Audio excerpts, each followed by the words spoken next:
वैदिक पर्सपेक्टिव के इस YouTube चैनल को सब्सक्राइब करें, वीडियो को लाइक व शेयर करें।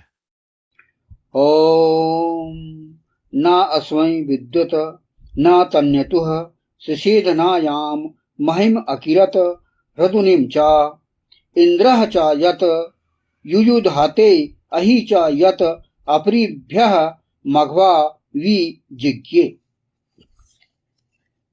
न इस तक विद्युत पहुंची, न गर्जना और न वह अव्यक्त शब्द करने वाली वृष्टि जिसे फेंका गया। जब इंद्रियों को वश में करने वाला और अहि युद्ध करते हैं, आय पंचमात देने वाला, धन संपन्न और अनेकों दूसरी को विशेष रूप से जीत लेता है। यह मंत्र ऋग्वेद के प्रथम मंडल के 32वें सूक्त का यह 13वां मंत्र अर्थात त्रयोदश मंत्र है। इस मंत्र के ऋषि हैं भगवान हिरण्यस्तूप अंगिरस और इस मंत्र का मुख्य विषय या दिव्य विषय है इंद्र या इंद्रियों को वश में करने वाला।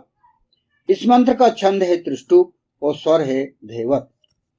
यह जो 32वां सूक्त चल रहा है, इसके कुल 15 मंत्र हैं और इस 15 मंत्र में विशेष रूप से इंद्र अर्थात इंद्रियों को वश में करने वाला या राज्यनायक और अहि अर्थात वृत्र या सर्प के स्वभाव वाला व्यक्ति जो कि राक्षस है, दुष्ट है, उनके मध्य जो युद्ध चलता है और उनको राक्षसों को या वृत्रों को समाप्त करने के लिए क्या कार्यनीति अपनाना चाहिए, इस सूक्त में विशेष रूप से बताया गया है।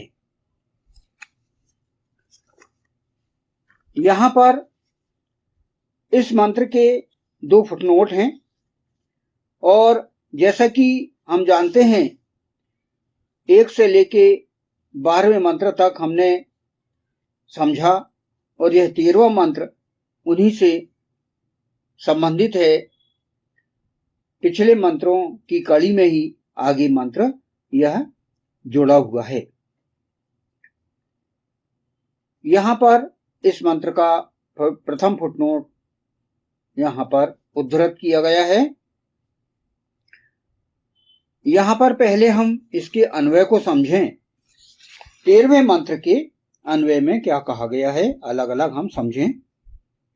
न अर्थात न, अस्मै अर्थात इस तक, विद्युत अर्थात विद्युत, सिषेध अर्थात पहुंची, न अर्थात न, तन्यतुः अर्थात गर्जना, च यानी और, न यानी न या वह, हृदुनिम अर्थात अव्यक्त शब्द करने वाली, मिहम अर्थात वृष्टि, वि यम अकरत जिसे फेंका गया, यत अर्थात जब, इंद्रः च अहिः च अर्थात इंद्रियों को वश में करने वाले और अहि, युयुधाते अर्थात युद्ध करते हैं, मघवा अर्थात आय पंचमा देने वाला, धन संपन्न, अपरिभ्यः अर्थात अनेकों दूसरी को, विजिज्ञे अर्थात विशेष रूप से जीत लेता है, उत अर्थात और। यहाँ पर इस मंत्र के हमने अन्वय को समझा, हिंदी अनुवाद समझा। इस मंत्र में 2 फुटनोट हैं जिसे कि भावार्थ के रूप में, अर्थ के रूप में यहाँ पर प्रस्तुत किया गया है भाष्यकार के द्वारा। इसमें पहला फुटनोट है, न इस तक विद्युत पहुंची, न गर्जना और न वह अव्यक्त शब्द करने वाली वृष्टि जिसे फेंका गया। जब इंद्रियों को वश में करने वाला और अहि युद्ध करते हैं।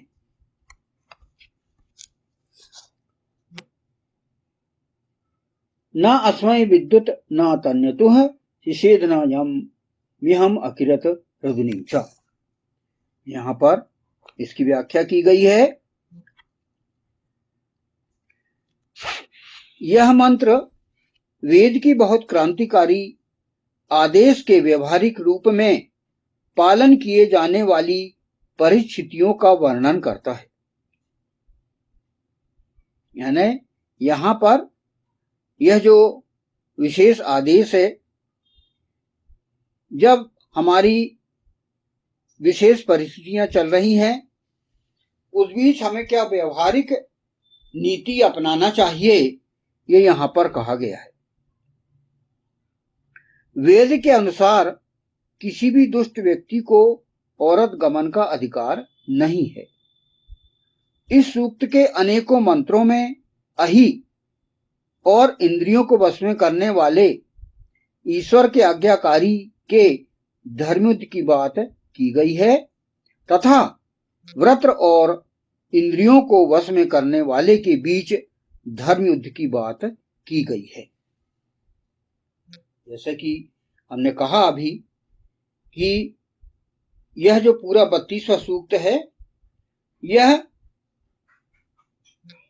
व्रत अर्थात दुष्ट या राक्षस और इंद्रियों को वश में करने वाले अर्थात राज्य नायक के बीच धर्मयुद्ध जो होता है, उसमें क्या परिस्थिति आती है और उसमें क्या हमें बचाव करना है, किस प्रकार की हमें नीतियों का पालन करना है, इस मंत्र में हमें बताया गया है, जिसको कि हम गंभीरता से समझें।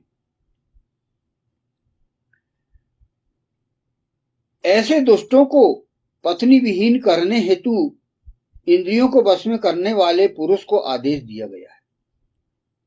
ऐसे दुष्ट जो कि समाज को बर्बाद करते हैं, समाज को नष्ट करने के लिए वो अभियान चलाते हैं षड्यंत्रों के माध्यम से, उन्हें ईश्वर ने वेद में पत्नी विहीन करने को कहा गया है, क्योंकि वे आगे ऐसे ही दुष्ट संतान पैदा करेंगे। अतः उन्हें विवाह की ही अनुमति नहीं दी गई है वेद में। वेद एक सिस्टम ऑफ लाइफ है और संविधान है, ईश्वर का संविधान है, एक दंड संहिता है और व्यवस्था भी है। वेद पूरा चारों खंडों में, ऋग्वेद, यजुर्वेद, सामवेद, अथर्ववेद, इनके 20,416 कुल मंत्रों में व्यवस्था बताई गई है, दंड संहिता बताई गई है, क्या कार्य हम करें क्या ना करें, इसमें पूरी बात समझाई गई है।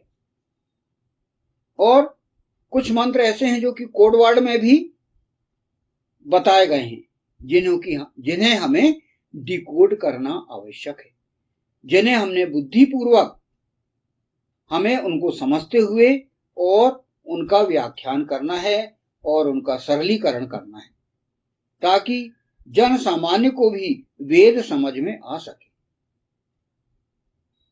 यहां पर बात की गई है ऐसी जो कि लोगों को बहुत आपत्तिजनक लग सकती है कि दुष्टों को विवाह करने की अनुमति नहीं है, किंतु हम देख रहे हैं कि दुष्ट यदि अपनी संतान उत्पन्न करेंगे तो वही आगे दुष्टता की प्रवृत्ति समाज में बढ़ती जाएगी और उनके द्वारा अत्याचार समाज में होता रहेगा। आगे यहां पर कहा गया है, पिछले मंत्र में ऐसी औरतों को जीतने, उनके हृदयों को जीतने तथा प्रजनन कर्म में उन्हें जीतने की बात की गई थी। जैसे कि हमने पिछले मंत्रों में कहा, पिछले मंत्र में हमने जैसे 12वें ही मंत्र में यहां पर कहा गया था कि अश्व पुरुष बनकर उन्हें विवाहित होना है और जो व्यवस्था के अंतर्गत हमें जो नारियां हैं, अत्याचारग्रस्त औरतें हैं, लड़कियां हैं, उनका जीवन संवारने के लिए, उनका जीवन सुखमय बनाने के लिए इंद्र राज्य नायक को विवाहित होना है